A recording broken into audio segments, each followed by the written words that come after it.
The Butterfly Seeds by Mary Watson. Jake's house was empty except for the overstuffed trunk in the middle of the floor. "Sit on it, Mama," Papa instructed. His sisters giggled as they watched Mama bounce up and down while Papa tried to close the latch. But Jake just stared out the window. He kept thinking about how much he would miss Grandpa. When Grandpa came to say goodbye, he brought presents for everyone. But he gave Jake something special. "They're butterfly seeds," Grandpa said, poking around in the little tin box. "Just plant them in your new garden, and like magic you'll have hundreds of butterflies." "Are you sure they will grow in America, Grandpa?" Jake asked sadly. Grandpa pressed the little box tightly into Jake's hand and nodded. That evening, Jake's family crowded onto the deck of the great SS Celtic. Many of the passengers were carrying balls of yarn with the ends trailing over the side of the boat. When the ship pulled away from the dock, those left behind held the ends and watched the lines stretch out across the ocean. Jake could barely see Grandpa when his yarn line was pulled from his hand. He reached into his pocket to make sure Grandpa's seeds were safe. That night, the ship tossed, rolling the passengers back and forth in their narrow bunk beds. Jake couldn't sleep. He reached over and slipped his hand into his jacket pocket. "What do you have there?" Benny asked. The boys moved closer to the dim cabin light. "They're butterfly seeds," Jake said, opening the tin. "What kind of seeds?" a few sleepy-eyed children asked as they crawled down from their bunk. Then Jake told them about Grandpa's seeds and the beautiful butterfly garden he would plant in America. "Look what I'm bringing to America!" Benny exclaimed. And then the show and tell began. Benny let everyone hold his real gold pocket watch.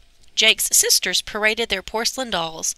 There were spinning tops, hand-painted eggs, musical instruments, and even a lucky horseshoe. But everyone agreed that Jake's butterfly seeds were the best of all, except Albert. "Who ever heard of butterfly seeds?" he said, and just played his harmonica. After 2 long weeks, the ship docked in New York. Papa held tightly to Mama and the children as everyone was herded onto the waiting ferry boats. When the ferries reached Ellis Island, the passengers were shuffled into long lines to be inspected.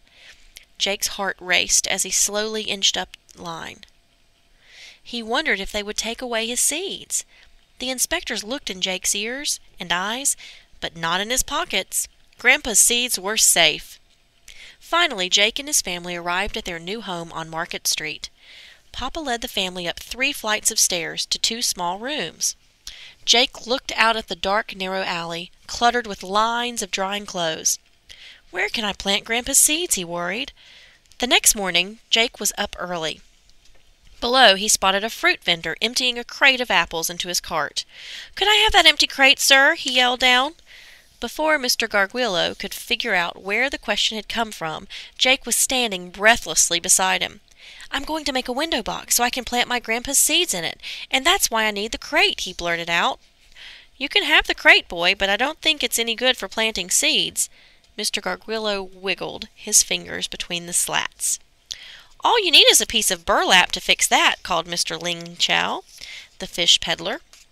He emptied his catch into an icy bin and handed Jake the empty bag.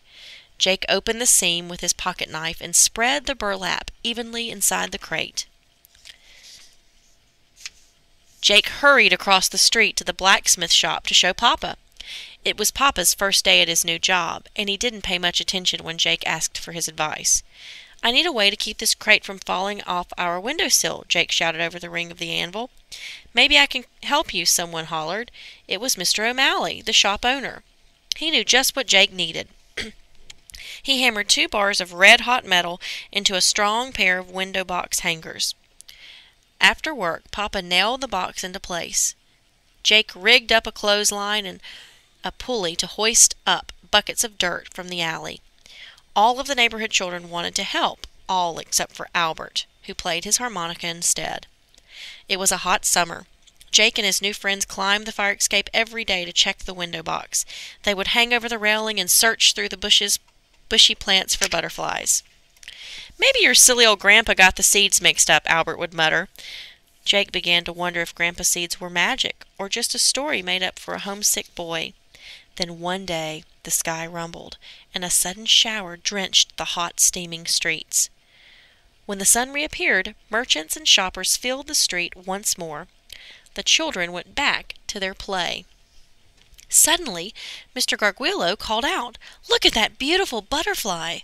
The children chased the butterfly through the crowded street until it flew up to Jake's window box. "Look at them all!" Albert shouted. Jake heard Albert's yell and opened his window. "They're finally here, Grandpa," Jake whispered, as if Grandpa were listening. "Your butterflies are here, and they like America too." The end.